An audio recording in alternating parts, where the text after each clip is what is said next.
which is why adultery was punishable by death in all three religions, by the way, Christianity, Islam, and Judaism. Wow. Okay? That we are seeing what happens when we follow desire and not the creator. That manufacturer sent us books. He sent us the book of Moses. He sent us the gospel of Jesus Christ. And we believe he sent us the final testament, which is the Holy. And in this book, the eternal truths are all there. Don't kill. Don't commit adultery. If we just followed those 10 rules, we would not have 90% of the problems we have in this. That's crazy. Okay, 10 simple rules that God gave to Moses. Peace and blessings be upon him. So we are in the middle of, in this country, in my opinion, complete degeneration. You have girls turning 18 years old. The next day, they sign up for an OF account, and they literally sell their most intimate parts of their body for a couple bucks. You saw that one Asian girl do that? Uh-huh. Crazy. So everything has been galvanized to the extreme. Sexuality, things that people should have had embarrassment towards. You know, women won't go outside. Most women that are normal, that have some type of morals, they won't go outside naked in their bra and in their underwear. So why does it make it okay when you're on the beach? What's the difference? What, because you're just standing in sand now? Like, if you're embarrassed to go out like that, you should be embarrassed anywhere to go out like that. Right. You're showing the rest of us, thank you for the free views, you know, to think that men are not staring at you. I mean, you want that type of attraction. They don't understand how the evil eye works. I've met so many women that are very attractive, bro, that have psychological issues, but they're not psychological, spiritual. Wow. The evil eye is a very dangerous phenomenon that a lot of people don't think is real. When you attract too much admiration, that's why a lot of these influencers and a lot of these ex-stars, another one just died yesterday. I saw that. Okay, 24 years old, 20. Deadly sins have deadly repercussions.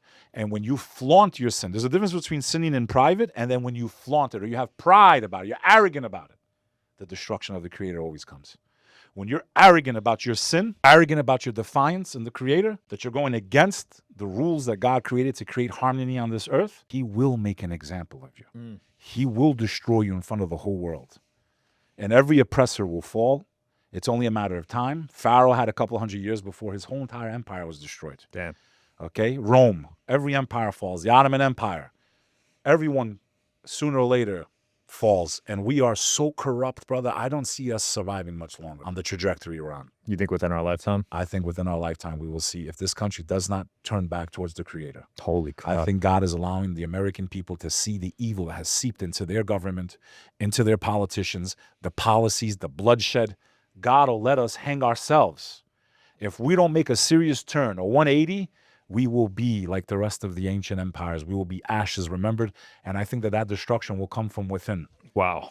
Because nothing from outside can, but from within. Or God can just hit us with a meteorite. But I think we need to make a serious turn in American culture. That's nuts. Because we're in trouble, brother. And it's not about wiping one side out or the other. It's like we need to hey, man, we wheel it in a little bit. Like this is like a six. Everyone's extreme right now. Everyone is extreme. Everybody hates each other. It's just crazy to me, man. We have an opportunity to do some amazing things in this country. But free speech is under attack. Your rights are under attack. There is a surveillance state being created. It's already up and running. Your rights have been infringed upon. You're not being represented by your officials. $4.2 billion used to corrupt them and to influence them.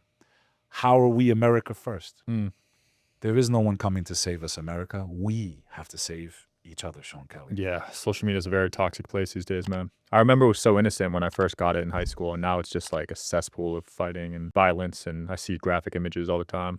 I see death on my Instagram feed. All the time. People dying. Yeah, I know. Body parts and crying, and we're so desensitized. It's just unreal. It's nuts. I've seen over 100 people die on my Instagram feed. At least. Yeah, it's crazy. Probably on a Tuesday. Yeah. Twice on a Wednesday. Yeah, and Twitter's even worse. Yeah, I know. It's just crazy what's going on. And really, this is what I said from the beginning. What we're fighting is ignorance, brother. That's the biggest battle we have.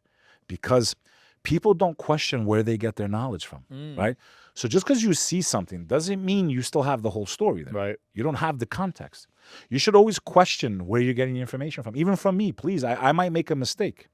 And from the spiritual perspective, when you deliver knowledge or wisdom to someone, you as the one delivering that message have a responsibility to the Creator. Because if you convey the message in a dishonest way or a manipulative way, or you push a certain agenda that's not necessarily true, anyone that's infected by that knowledge, you will be responsible for when you face God. Wow. Because think about it, you're changing someone's mind. on lies. So imagine I make up lies about a certain religion.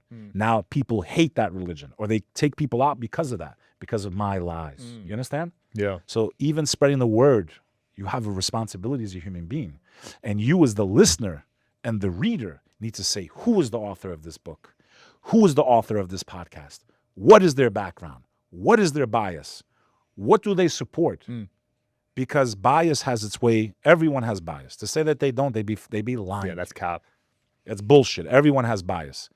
You need to understand who's paying for what, who's pushing what message, where did these policies come from, where does $4.2 billion go to influence you and our politicians to think a certain way. And if you think it's all by chance that we ended up here overnight, you're out of your minds. So your mind is under attack. Your brain is under attack. Your free thinking, your critical thinking is 100% under attack. And all I ask people is do some due diligence, because really we are playing for keeps. We are in a very volatile time right now. We are running out of time. And we need to get people that are moderate, people of the middle to come together. We need to eliminate extremists on both sides of the aisle. And I don't mean eliminate physically, but like shut the fuck up. Shut the fuck up.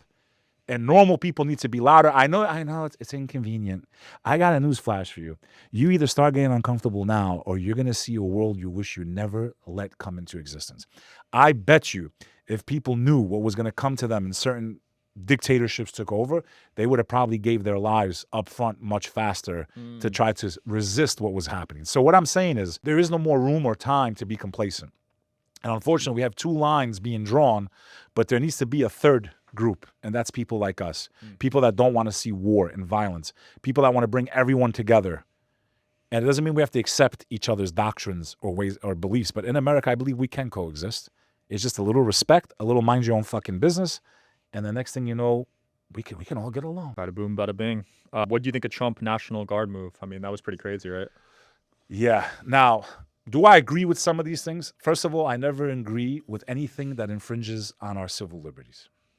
All right, you're activating the National Guard. Crime is out of control. Is crime a little bit out of control in D.C.? Absolutely. Do I feel safe there every time I go? No. There's a lot of gun crime there.